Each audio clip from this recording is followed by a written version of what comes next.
ভাগে। অলরাইট, চলো আমি দেখে নেবো আমার কাছে কি রয়েছে। আমার কাছে এখানে একটা বক্স রয়েছে এবং এই বক্সের মধ্যে কিন্তু একটা বেলুন রয়েছে। এই balloon, okay, it's white in colour. এবার এইটাকে কিন্তু আমি এর মধ্যে পুড়ে দিচ্ছি। বক্সটা সম্পূর্ণভাবে খালি।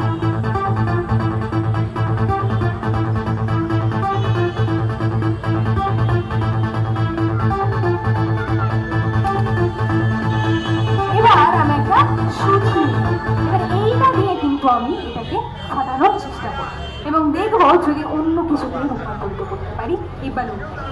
Alright, let's see. রেডি সবাই? রেডি?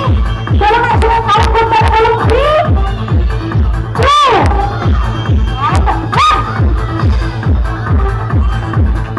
বেলুন ফাটতে না ফাটতেই কিন্তু এখানে আমাদের কাছে একটা সুন্দর পায়রা চলে এসছে। দেখুন তো আপনারা দেখতে পেলেন কিন্তু বেলুন ফাটতে ফাটতে কিভাবে পায়রা